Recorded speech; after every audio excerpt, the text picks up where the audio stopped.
Mohon izin pimpinan, kita mulai. Assalamualaikum warahmatullahi wabarakatuh. Selamat datang rekan-rekan dari Chevron dan yang mewakili. Terima kasih atas kehadiran di Komisi Yudisial. Dalam ini pimpinan Ketua Komisi Yudisial Dr. Suparman Marzuki akan berkenan menerima rekan-rekan dari Chevron. Dan sebelum beliau akan menyampaikan sesuatu yang akan diungkapkan di dalam forum ini, dipersilakan kepada perwakilan Chevron untuk barangkali akan menyampaikan sesuatu hal. Demikian, silakan. Terima kasih Pak. Assalamualaikum warahmatullahi wabarakatuh. Bapak Ketua KAI dan saudara-saudara, kehadiran kami ke Komisi Yudisial ini adalah untuk menyusuli laporan kami yang kami sampaikan kemarin secara resmi sudah diterima oleh Sekretariat Komisi Yudisial. Laporan yang kami sampaikan kemarin itu berkenaan dengan, menurut hemat kami, ada satu pelanggaran yang sangat berat, bukan hanya pelanggaran kode etik yang dilakukan oleh Hakim Antonius, salah seorang hakim dari Pengadilan Tindak Pidana Korupsi pada Pengadilan Negeri Jakarta Pusat yang sedang menangani perkara dari Bahtiar Abdul Fattah. Yang kami sampaikan, yang kami laporkan adalah berkenaan dengan penahanan yang berlaku secara retroaktif, yaitu satu surat penetapan penahanan yang ditandatangani tanggal 28 Mei, namun berlaku sejak 22 Mei ketika berkas perkara diterima oleh Pengadilan Negeri Jakarta Pusat. Nah, menurut hemat kami, ini bukan hanya pelanggaran biasa. Ini adalah pelanggaran hak asasi manusia ketika satu orang hampir 6 hari tidak jelas nasibnya, tetapi tetap berada di dalam tahanan. Nah, itu satu. Kemudian kedua, yang perlu kami sampaikan adalah bahwa dalam proses persidangan, kesalahan yang sangat fatal ini diselundupi oleh Antonius dan kawan-kawan, ya, dengan cara ketika mereka melakukan perbaikan terhadap penetapan penahanan di dalam surat dakwaan, karena ada kelebihan yaitu angka 0 2023 13, akan tetapi mereka perbaiki dengan sekaligus juga memperbaiki bahwa penetapan yang ditandatangani oleh Antonius yang berlaku sejak tanggal 26 itu seharusnya tanggal 22 Mei. Nah, ini cara-cara seperti ini bukan hanya merugikan orang, tetapi merusak sistem hukum kita. Inilah yang pertama yang terlebih dahulu hendak kami sampaikan kepada Bapak Ketua Komisi Yudisial.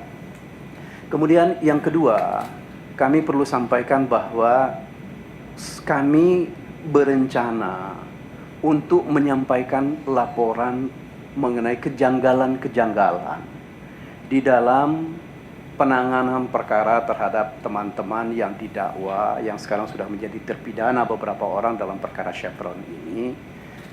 Salah satu di antaranya yang sangat mencolok adalah Hakim Antonius ini lebih sering tidurnya di pengadilan, ya, akan tetapi dia memutus perkara. Bahkan kalau kita lihat pertimbangan-pertimbangan, bahkan fakta-fakta persidangan, selalu dia membuat fakta itu dan dia membacakannya, akan tetapi pekerjaannya dia cuma tidur di hadapan persidangan. Itu satu. Kemudian kedua, Hakim Sudarmawati Ningsih pun satu ketika juga dia memaksakan pendapatnya terhadap seorang ahli untuk mengakui bahwa undang-undang korupsi itu bisa diberlakukan meskipun ada pelanggaran terhadap undang-undang lingkungan. Padahal kita tahu secara persis ketentuan dari undang-undang tentang korupsi itu, khususnya pasal 14, hanya yang jelas disebut dalam undang-undang itulah yang bisa langsung ditarik ke perkara korupsi. Nah, ini yang hendak dipaksakan oleh Sudarmawati Ningsih. Kemudian yang ketiga, Hakim Anas Mustaqim Dia juga mencoba, karena katanya dia sebagai salah seorang korban dari Lapindo, maka satu ketika Deputi 4 Ibu Mas Neliarti Hilman menyampaikan keterangan sebagai saksi di hadapan persidangan, dia mengatakan bahwa itu tidak sah proper biru yang diberikan kepada Chevron, karena Lapindo pun mendapat proper biru, tetapi rumah kami tenggelam. Artinya ketika dia mengadili perkara ini, di belakang kepalanya dia bahwa orang-orang yang bekerja dalam lingkungan, terutama Kementerian Lingkungan Hidup ini sudah bersalah. Nah, akan tetapi karena ini kami masih coba susun laporannya secara baik dengan mencoba, nanti hendak kami laporkan juga videonya, juga transkrip persidangan, sehingga dapat diperiksa secara baik oleh Komisi Yudisial. Tentu kami harapkan ini mudah-mudahan hari Selasa atau hari Rabu paling terlambat itu sudah kami bisa sampaikan ke Komisi Yudisial.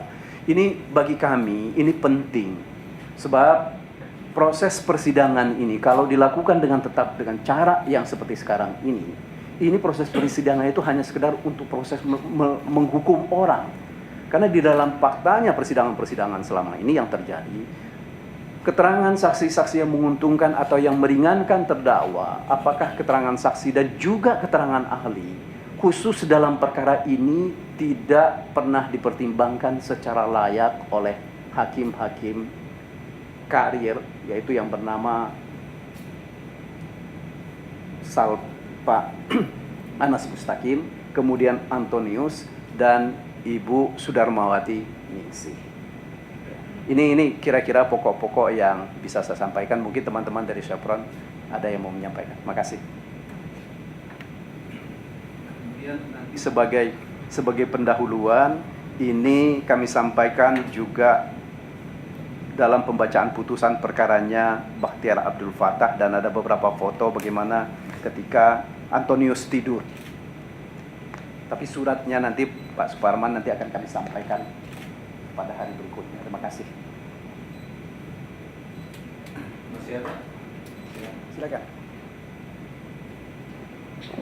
Terima kasih kesempatan yang diberikan kepada kami. Saya mewakili istri saya, Endah Rumbianti, yang kemarin sore sudah divonis 2 tahun penjara dengan denda 200 juta. Yang kami sampaikan adalah majelis hakim, terutama yang ketua majelis itu tidak bersikap objektif, di mana pada saat kita temukan bahwa saksi ahli yang diajukan oleh JPU itu tidak independen. Itu satu. Yang kedua, saksi ahli tersebut juga melakukan kebohongan dan baru mengaku setelah kami menunjukkan bukti-buktinya bahwa dia tidak S1 dari ITB tapi dari USU. Jadi artinya saksi ahli itu sendiri pertama sudah tidak independen, itu terbukti dari dokumen yang kami berikan. Kedua, yang dari pernyataan dia di BAP itu S1-nya sudah berbohong, itu diabaikan oleh ketua majelis. Terima kasih. Ada yang lain? Silakan. Nama saya Indra Mulya Budiwan dari Chevron. Saya ingin menambahkan mengenai pernyataan dari rekan saya Mas Ato mengenai saksi yang tidak independen tersebut. Dalam beberapa hal saksi ahli tersebut juga melakukan kebohongan di sidang, dan kemudian juga itu dikuatkan dalam statement dia terakhir di media yang bernama Rekusitor, di mana dia mengatakan bahwa yang bersangkutan memang diajak oleh Kejaksaan Agung tetapi tidak masuk ke lokasi. Nah, sedangkan kami mempunyai bukti-bukti baik foto maupun video yang memperlihatkan bahwa dia ada di lokasi dan bahkan memerintahkan beberapa orang jaksa untuk mengambil sampel di lapangan. Jadi dengan demikian ini adalah untuk memperkuat betapa saksi ahli tersebut adalah tidak bisa dipercaya dan bahkan melakukan kebohongan, dan itu tetap dijadikan sebagai rujukan oleh pengadilan dalam putusannya. Itu, terima kasih. Sekiranya tidak ada tambahan, mohon izin sampai bulan. Ada tambahan? Silakan. Baiklah, saya Doni Indrawan dari Chevron. Jadi satu hal yang bisa kami sampaikan adalah bahwa terkait dengan keputusan Menteri LH 128 tahun 2003 sampai hari kemarin putusan dibacakan, ternyata Majelis Hakim masih menggunakan referensi penentuan TPH, yaitu kandungan dari minyak yang mengkontaminasi tanah, itu 7,5% sampai 15%. Di mana Kepmen yang sesungguhnya, yang sebenarnya terbuka untuk publik, itu sudah jelas menyatakan bahwa proses bioremediasi adalah tanah yang boleh diproses bioremediasi yang maksimum TPH-nya 15%, dan kalau sudah mencapai 1% atau di bawahnya itu dinyatakan aman bagi lingkungan. Nah, tidak ada pernah kata-kata di dalam Kepmen tersebut menyatakan 7,5% sampai 15%. Hanya satu orang yang menyatakan itu, yaitu ahli Kejagung yang bernama Edison Effendi. Bisa sampai. Silakan Pintar. Baik, pertama terima kasih atas hadiran dan laporan yang Bapak Ibu sampaikan ke Komisi Yudisial. Informasinya sudah dimasukkan kemarin dan hari ini ada kelengkapan. Kami tentu menunggu seluruh kelengkapan data yang dimiliki. Itu yang pertama. Yang kedua, perkara ini perkara yang juga dipantau oleh Komisi Yudisial sejak awal. Kami mengikuti kontroversi-kontroversi yang berkembang di tengah-tengah masyarakat tentang proses dan putusan yang sudah berlangsung. Kami cermati dan kami ikuti sepenuhnya perjalanan perkara ini. Yang ketiga, perkara-perkara yang sedang berjalan ini tentu Komisi Yudisial menghimbau kepada majelis hakim yang bersangkutan pada perkara apapun dan pada majelis apapun dalam perkara Chevron ini untuk menangani perkara ini secara profesional objektif. Karena proses peradilan yang fair itu menjadi bagian tak terpisahkan dari putusan akhir. Kalau ada hakim tertidur mengeluarkan kata-kata tidak pantas, itu jelas mencederai upaya semua pihak untuk membangun peradilan yang fair, yang berwibawa, yang bermartabat itu. Jadi kalau ingin membangun martabat pengadilan, kehormatan pengadilan, yang pertama-tama dan utama membangunnya itu adalah para penyelenggara peradilan itu sendiri, dan lebih khusus lagi adalah hakim. Oleh karena itu laporan dari Pak Magdir dan rekan-rekan yang hadir dari Chevron akan kami proses sesuai dengan prosedur SOP kita di sini, dan Komisi Yudisial tidak pernah toleran dengan pelanggaran sekecil apapun. Bukan untuk mensanksi hakim itu, tetapi untuk memastikan bahwa negara ini berubah menuju baik. Oleh karena itu laporan Bapak-Bapak ini kami apresiasi sebagai itikat baik untuk membenahi peradilan kita yang sampai hari ini terus-menerus dipersepsi, dilihat, memang ada faktanya juga, agak jauh dari harapan. Demikian yang bisa saya kemukakan, dan kami menunggu kelengkapan-kelengkapan yang tadi sudah sempat disampaikan untuk melengkapi laporan yang sudah disampaikan. Terima kasih. Demikian saya kembalikan ke pembawa acara. Boleh saya teruskan dulu Pak Parman ya. Jadi laporan yang kami sampaikan ini sebenarnya kami pisah. Laporan yang kami sampaikan kemarin kepada Komisi Yudisial itu adalah secara khusus mengenai pelanggaran yang dilakukan oleh Hakim Antonius berkenaan dengan penahanan terhadap Bakhtiar Abdul Fattah. Nah, sementara laporan yang lain berkenaan dengan ketiga orang hakim karir ini, yaitu Sudarmawati Ningsih, kemudian Antonius, dan juga Anas Mustaqim, yang mengadili perkara-perkara yang lain, Itu yang hendak kami susulkan. Akan kami laporkan secara tersendiri.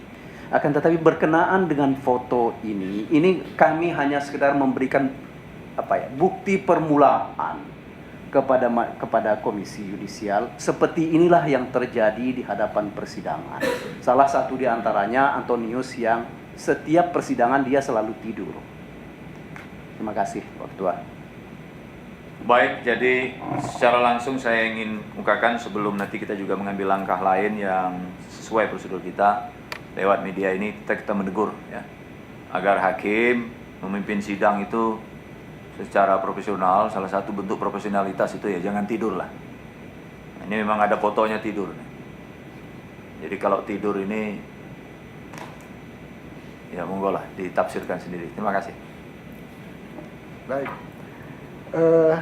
Yang pasti data bukti awal sudah kaya terima. Diharapkan ada data bukti dukung lainnya yang bisa memperkuat dan menjadikan suatu masukan lebih daripada Komisi Yudisial. Demikian kita akhiri. Assalamualaikum warahmatullahi wabarakatuh.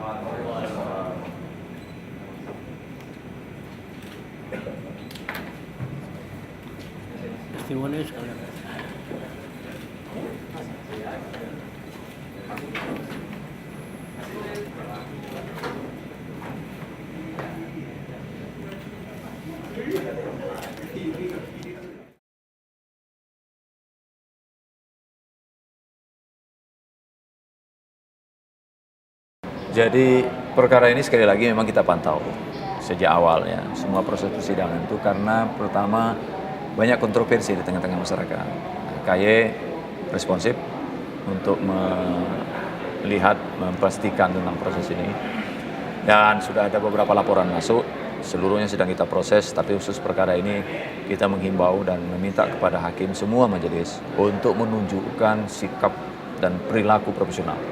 Jadi jangan memperlihatkan perilaku yang unprofesional. Salah satu contoh kecil yang mungkin bagi dia enteng itu tidur. Itu tidak patut sama sekali dilakukan. Ya, apapun alasannya nggak bisa diterima itu. Dan karena itu lewat media saya selalu menegur agar hakim menghormati profesinya dan menghargai profesinya. Nah itu ya. Oke.